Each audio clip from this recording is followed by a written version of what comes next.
Hey guys, this is Reed, and today I will be unboxing the 5th of 6 figures that I'm going to review in the 2022 X-Men Marvel Legends Bonebreaker series.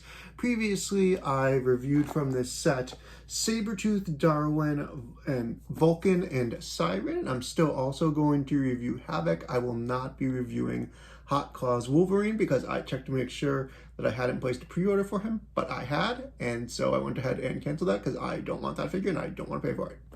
But today I've got probably the figure that I am the most excited about in this wave because it's a character that I have been wanting to see a toy of for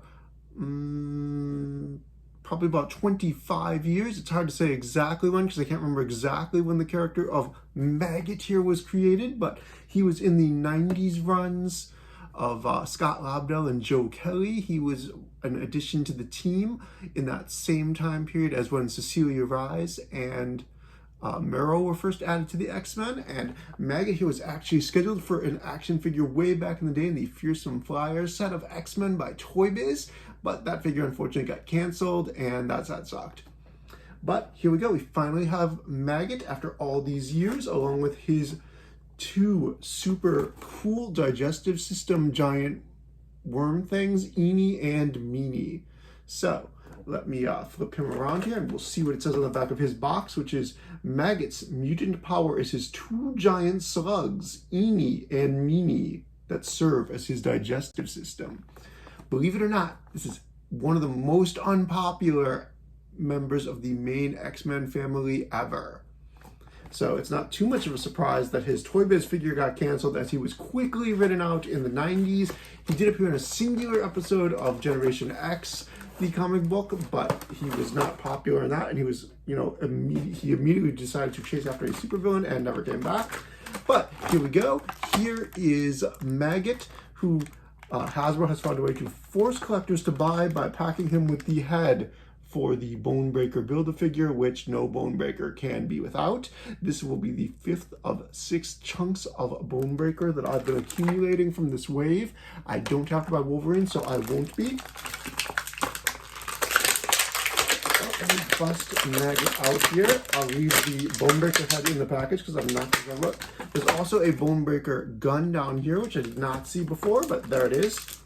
Makes sense as a tank man that he might want to have a giant assault rifle to, go after mutants with as a crazy mutant hunting reliever. But I'll be talking about Bonebreaker once I've got the last piece of him, which comes with Havoc. All right, so here we have Maggott. He is a beautiful blue color, which happens after he has let his slugs, Eenie and Meanie here, go out on the loose and feed, and when they come back to him and burrow back into his intestines, then he is able to be imbued with some extra strength and invulnerability and those sorts of things and turn blue. Maggott has done little of consequence over the years in the X-Men comic books, and he was killed off in a Weapon X comic book back in 2004, but then he was revived in Necrosha, and then he just made sporadic appearances, and nobody really cared whether he was alive or not. But during the current Jonathan Hickman era of X-Men post House of X, Maggott is alive on Krakoa and occasionally does appear. But here we can see he has got, let me set him down. Oh, actually this one of his slugs is actually very nicely wrapped around his arm, so I'm just going to leave it on there for right now. Is he going to stand up?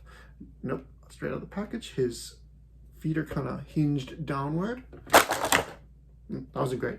But as we can see, these slugs are made of a nice flexible plastic, and they can, this one I believe is ideally suited to come up here and just, curl around Maggott's head up on top his shoulders, while the other one goes nicely around his arm, which is very cool. Let me pull Eenie and Meanie off so that I can actually get at Maggott himself here. His coat is painted on the back. It's got these pauldrons on the shoulder. Oh, these are shoulder pads that are actually part of the coat. Is the coat removable? No. I don't think the coat is removable. It might be if I pulled off these shoulder pads, but I don't really want to right now. He's got a white tank toppy shirt on. He's got this white tuft of hair just like in the comics. Maggott, his real name is Japheth. He is a South African mutant.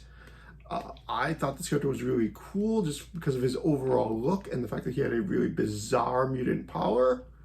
But, you know, he has never had the opportunity to do much of anything in the comic books, so it's hard to say exactly what his potential is or, you know, what you should be doing with him. Like, he doesn't have a lot of relationships, so it's hard to pick characters to pose with him on the shelf. But like the way that these slugs sit on top of him, I think it looks really cool and dynamic. And the coat is a nice flexible one, so you can pose his knees. He does have pinned double jointed knees, so he doesn't have the newest things or anything. And does he have pin? No, he has pinless elbows at least, and pinned double jointed knees. He looks very cool. I think the paint here is nice. He's got the right proportions from what I can remember. I like his like spoked knee pad things. I like how well the slugs fit on top of him. Everything feels nice. I don't feel any rubberiness in these joints. Everything feels like it's coming together well. This is a character that's been waiting for, you know, 2.5-ish decades to get a figure, and now that he has, most likely his only figure ever, I think it looks pretty good. I'm really happy with this figure. I think the slugs add a lot of visual flair and fun to it. For me, I think this is the best figure easily so far in this wave of X-Men. And that's all I've got to say about Maggott, perhaps the most unpopular X-Men member to ever get a major mass-released action figure. He gets a big thumbs up from me. I think he looks great, quality's good, slugs are cool, you need them to get your Bonebreaker head. All right, that's all I've got to say. All right, have a good day.